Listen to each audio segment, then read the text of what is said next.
Hello and welcome to the Eating Disorder Therapist podcast. I'm Harriet Frew, eating disorder therapist, here to support you in overcoming disordered eating and finding peace with food. So today I want to talk about 5 bitter truths about eating disorder recovery. Now, if eating disorder recovery was just an easy-peasy walk in the woods, picking bluebells and skipping along a beautifully curated path, then you probably wouldn't be listening to this. Because although recovery can lead to some pretty spectacular destinations and a whole bucket of inner peace, the initial routes are often bumpy and tangled with weeds and rocks blocking the way, and it can feel frankly quite terrifying. Now, this is not to put you off embarking or continuing along the road.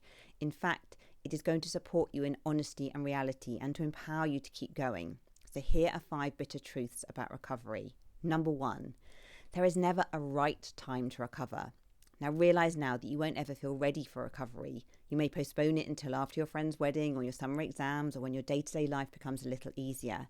And the fantasy of the future you is often romantic and idealised.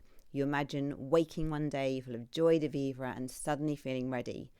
You bounce out of bed and you just know that today is the miracle day. Motivation flows forth like a vibrant spring, bubbling forth, and there's no holding you back. If this happens, all well and good, but it's extremely unlikely. Because as you hold out for the perfect moment, it's understandable to procrastinate the process. You're waiting, stagnant in the swamp and holding on to a glimmer of hope. Instead, don't waste another moment of this one and precious life. Decide to start today and take the very first step. And you may feel completely ambivalent about the whole decision, but it doesn't matter. One step forward, repeated again and again, leaves a cumulative, lasting change. Number 2, you will experience grief. Letting go of an eating disorder brings waves of grief in unpredictable ways. You grieve your relationship with the eating disorder, which kept you safe and secure in troubled times. You grieve your old body and the familiar touch points and mirror check-ins which punctuated your days. You grieve the time lost from obsessing over food and feel an overwhelming sadness for days lost in a bubble of disconnection. And you grieve the identity that the eating disorder offered, albeit dysfunctional and limiting. Now, the grief will naturally arise, even if the eating disorder has stripped your life into shattered remains. But welcome the grief, though, and you don't need to understand it or explain it. It is part of the journey, and the grief won't be linear.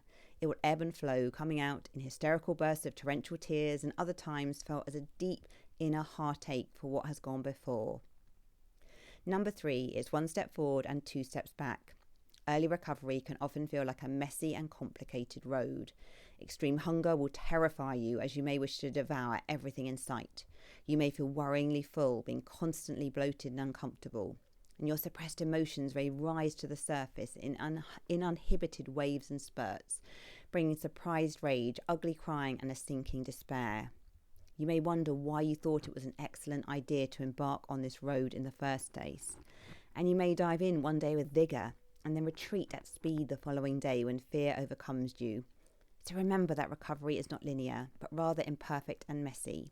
Keep going and stay focused on your why.